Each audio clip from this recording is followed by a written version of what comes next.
What's up, everyone? How are y'all? Welcome to podcast. Today, we're going to be talking about, you guessed it, Indiana sports. That is what we talk about. That is what we do here. I've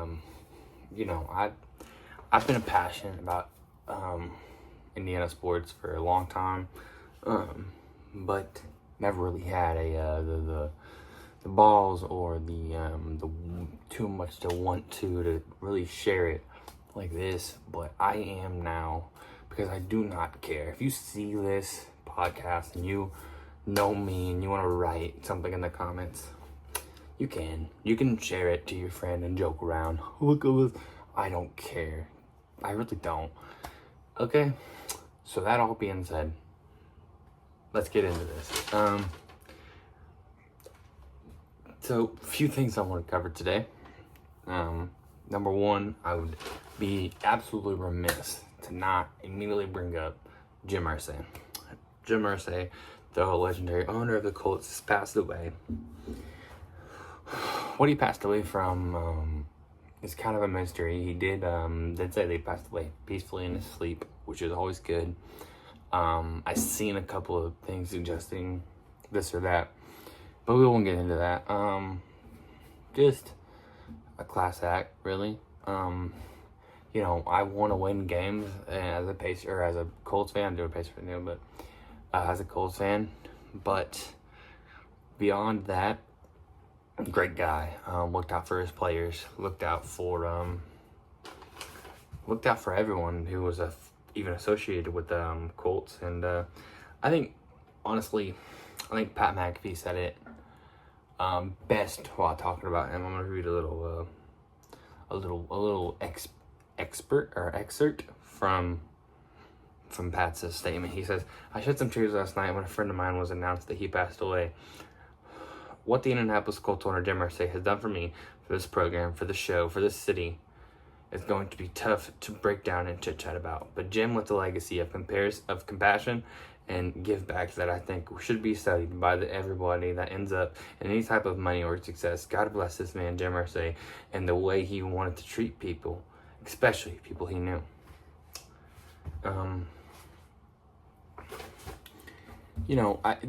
He's been the owner of the Colts since I've been alive, since before I was alive. And it's just who it's going to be, or what it's always been, and who it's going to be now is his daughter, from what I understand, Carly Irsay Gordon. That's fine. She's been down there for the last couple of seasons, to my understanding, with the headset on, learning football. So it's okay. That's fine with me. Very, very sad to hear about Jim, however. So I always like to write notes for these, so I'm not just talking out my ass, and have a little bit of actual facts here, to back up what I'm saying. And I wrote some a few days ago and never actually got the chance to record the podcast for them. I wrote them after that game won. Pacers won 38-35. Aaron Neesmith went 8 for 9 from 3 in that game with 30 points. Halliburton had 31. Halliburton has been showing up in these playoffs other than in game 3, which is probably the reason they lost. I'm just fucking saying. Game 2, game 1 had all those threes. They were down all those points at the end of the third quarter. What was it? With 3:45 left. They were down by 16 or 15 or so. That comeback, in game 2 was a lot of it was a lot of the same. We were up for a while, lost for a while, down for a while. The whole real situation. We won that game by 5 points. And then game 3, we come out and we lose by 6 in the last couple minutes of that game. We've not won a game 3, so I wasn't personally extremely surprised. But we only lost by 6. That's the thing, is we've not really lost by much. I know it doesn't matter how much you lose by, but it just shows that we are resilient. And then in game 4, we come out and we beat them by 9. I mean, we really had pretty decent control of that game throughout.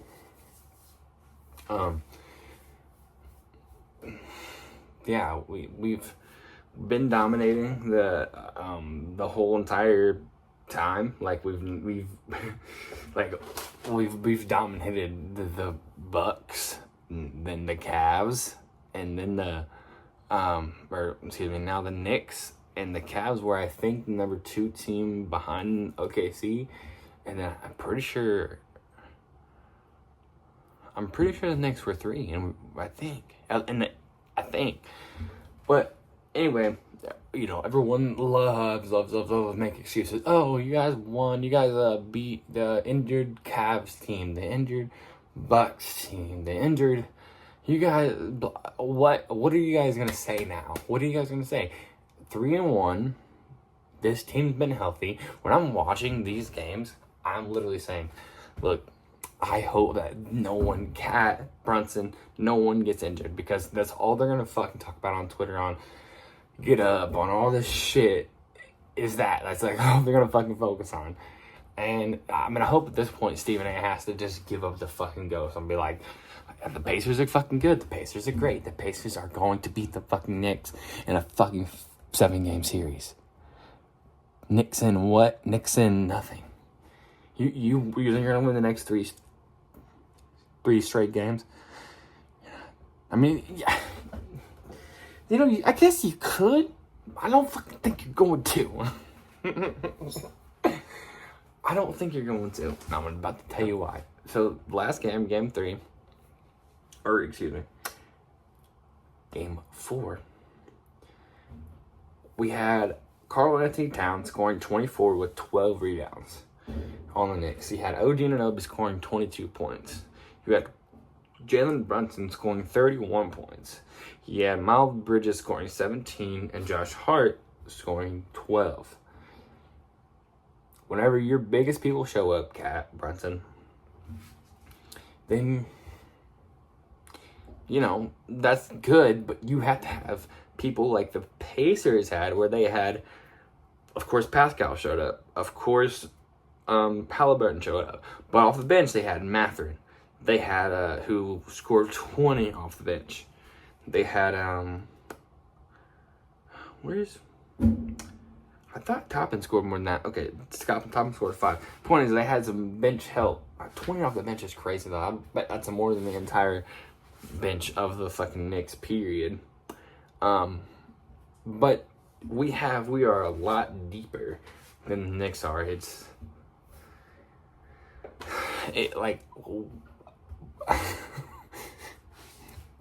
So the Knicks have Brunson, who is their point guard, and he's like the only fucking point guard that they have. And then, so we have Tyrese, who's our point guard, but our backup point guard, who is TJ, is not very much worse than Halliburton. You have, I mean, this keeps up. On our bench, we have people like Obi Toppin, like TJ, like Ben Shepherd, like Thomas Bryant, like Jarris Walker, like all these people are just Benedict Mathurin. I mean, these off the bench players are better than they are on most other teams that really exist. I mean, we have not only a great off the bench team, but we have a great starting lineup as well. Pascal Siakam. Can we just appreciate Pascal fucking Siakam for just a second? This motherfucker will get the ball, post it up on the corner. He'll just hit it on you, bro. Like, bro does not care. Like, he'll just shoot on you if you're a LeBron. Cat, bro is just bodying Cat. He reminds me of like Draymond Green, but like better, even like better. He can play defense like a motherfucker, like undersized, but like I know. Look, I keep talking about it, but there was a possession last night. He just fucking took the ball out of Cat's hands. Like, he just fucking like, he's so much bigger than him. He just like took the fucking ball, like smacked the ball out the motherfucker's hands. Like, it is absolutely positively insane how good Pascal, and we got him for a steal, in my opinion. Like, Pascal Siakam is the best player on our team on any given night, and we have Tyrese, who scored a triple-double the other night, 30 whatever points, all this stuff he does constantly. He scored, I just had to pull it up here. Yeah, he had 32, 15, and 12 last night. And he was arguably not the best player on our team. Triple-double, not the best player on our team.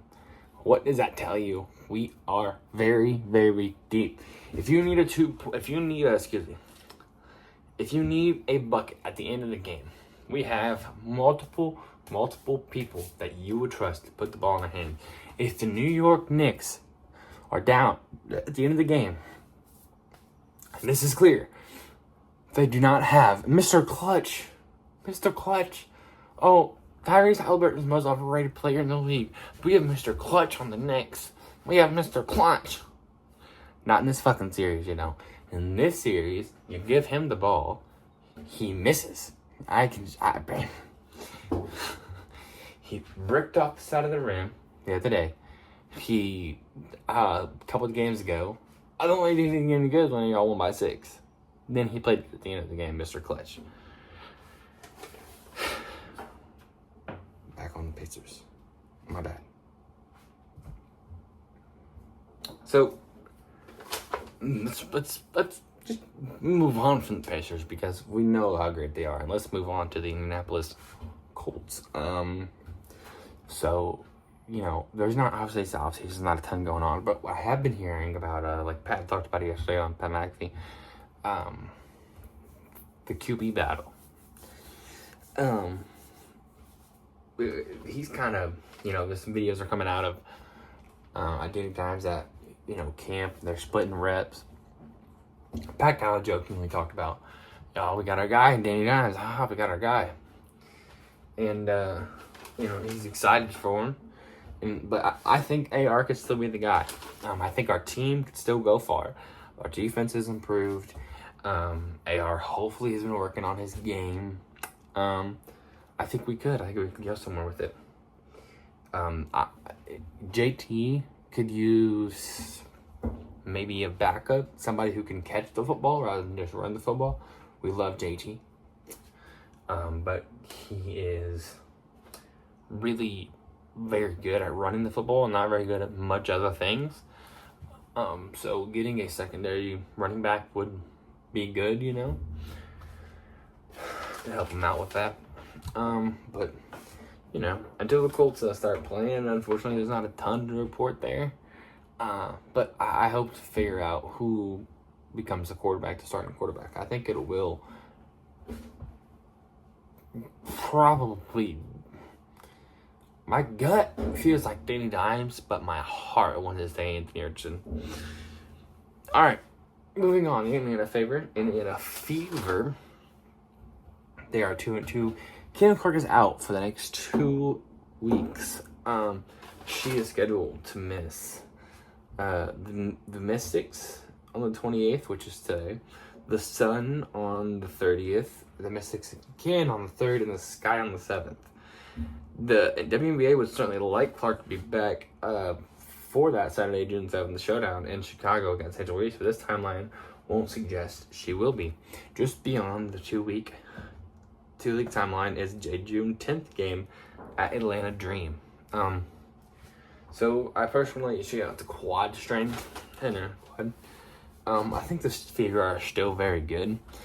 I think they could beat the Mystics. They probably will beat the Mystics. But, you know, they need her back, obviously.